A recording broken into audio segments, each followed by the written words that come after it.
So this is totally like nap weather. Look at the clouds. Oh yeah, overcast. I love it. You know, except there's no napping today. So hey. Okay, so last night was, sorry, my hair's just not settling right now. Not like I look great in every video, all right? I get it. I know. You don't have to tell me. So anyway, last night was FPU class number 3. It was on saving your 3 to 6 months emergency fund. So what are the big takeaways from last night? 1, remember the baby steps. It's first you save $1,000. Then you take every dollar that you have and you throw it at your debt, your smallest debt. And as you kill the smallest debt, you throw it at the next debt and the next debt and the next debt until you create a snowball. And what does taking every dollar towards your debt mean? It means sell things. It means tighten up on your food budget. It means stop going to restaurants. It means cancel certain memberships and just tighten up. Be hyper focused on getting out of debt, using every dollar towards that. Okay, then once you're out of debt, you need to save your 3 to 6 months emergency fund. What does that mean? That means 3 to 6 months of your expenses that you need in order to survive, in order to pay all your bills and buy your food and so forth. So tidbit that helped me as I've learned is that it's your income, not your expenses. Excuse me, it's your expenses, not your income. So the whole point is you make, I don't know, $8 grand a month, but you spend 5. Let's say you've been on this game, you got a budget, you got an excess of $3 grand every month that you've been putting towards debt, or you killed some debts already. By the end of your debt snowball, you got an excess of $3 grand. So it's about saving 3 to 6 months of your expenses, which is the $5 grand, the amount of money you need to live, not your income. That would take a lot longer, right? But it's basically saying if there's illness, you lose a job, or any life thing that's gonna happens, you're prepared for it. It's insurance. Insurance in a bank account, a money market account, liquid, to be used for an emergency. Okay, so the tidbits, that's one of them, that it's based on your expenses.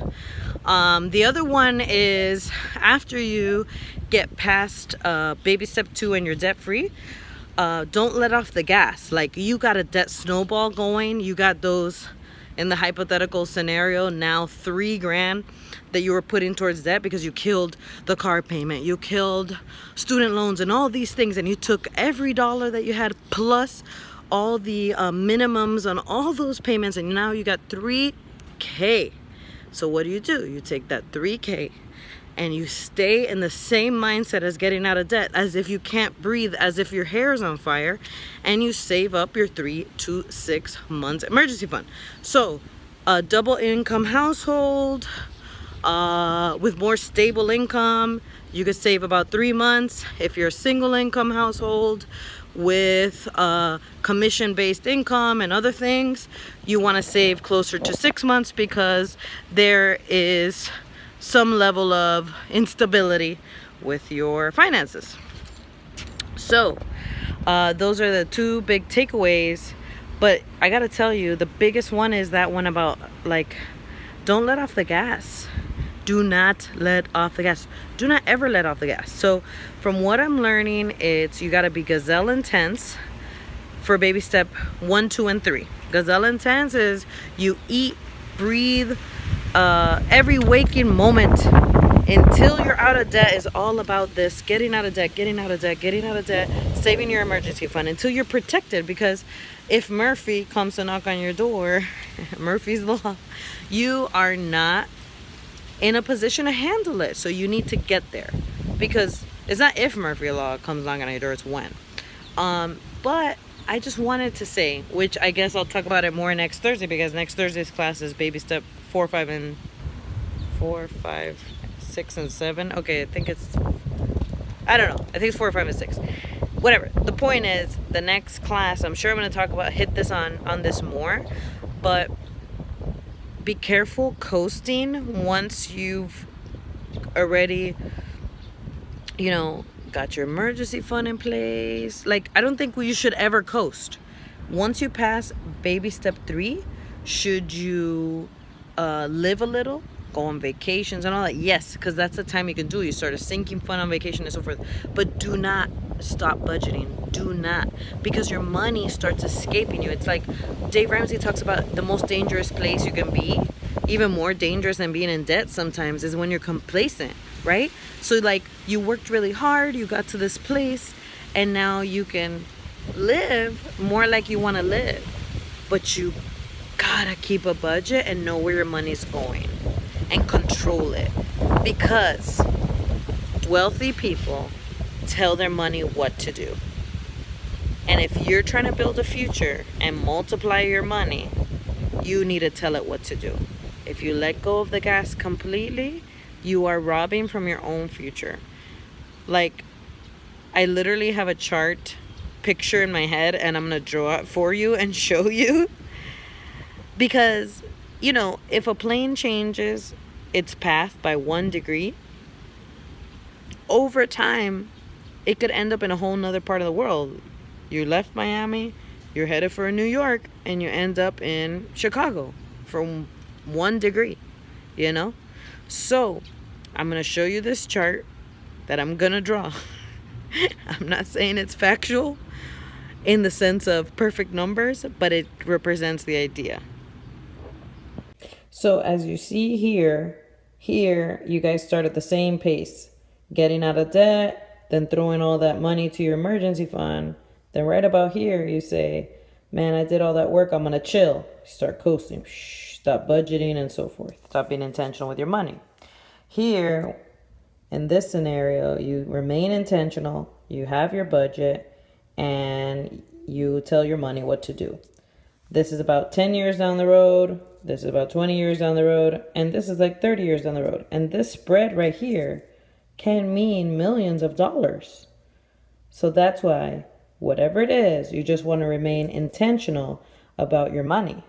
So as you see my lovely archaic diagram, if you get out of debt and you have your emergency fund in place, and then you stop budgeting and you decide to chill, and you don't implement the things that Dave Ramsey tells you, or you do Dave Ramsey-ish as he says, all you're gonna do is take a really big chunk of money out of your future.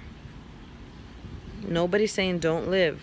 Do your vacation fund, go on vacation, go to your restaurants, but have a budget. Take out, I don't know, if you're doing well, take out $500 in cash, put it in an envelope, and just use that, and don't pass that. It's easy. It's easy when you got money in the bank to just order. And all that's happening is your money's escaping you. So, you know, it doesn't mean don't spend. It just means tell your money what to do. Because if not, it's going to escape you. And over time, the multiplier effect of compounding interest of the dollars you didn't stick into the, what's it called? Into the mutual funds, as Dave Ramsey suggests, with 15% going towards your retirement, which we'll talk about that more in the next Friday morning after the next class.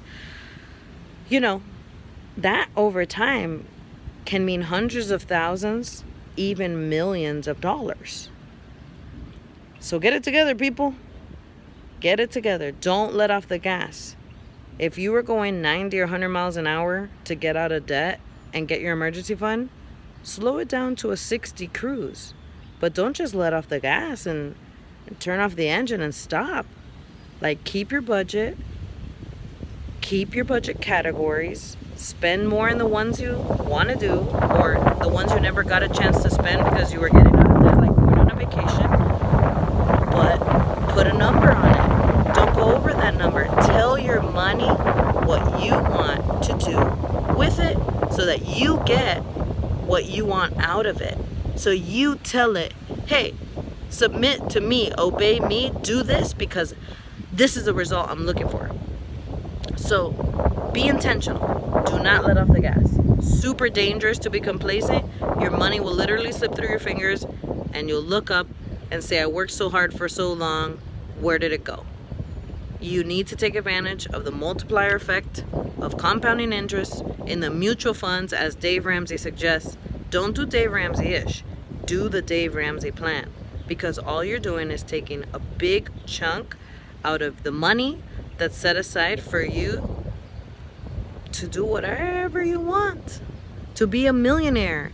If you get, if you put the gas on, you could be a millionaire in like a decade, you know what I'm saying? That doesn't mean don't live on the way. But what would your life look like if you had a net worth of $1 million in 10 years? That means you own your house outright. That means you got money growing in stocks and in the mutual funds. That means that maybe you own rental properties. But the income that starts coming in, like, you can really live. You know that if you have a medical event, you got money. You don't have that worry, and it won't turn into a financial problem. A health problem won't turn into a financial problem. A job loss won't turn into a financial problem. So picture yourself 10 years from now with a net worth of $1 million. If that's something that you see as valuable to the quality of your life, then all you got to do today is be intentional with your money, even if you're in a good place financially. Be intentional. And you know what that $1 million in 10 years is going to turn into in 10 more years? Like 5, because that's how it works. So anyway, just want to drop that tidbit, and sorry for crazy hair today, or most days, but hey, this is really almost the only time window I got to do a video. So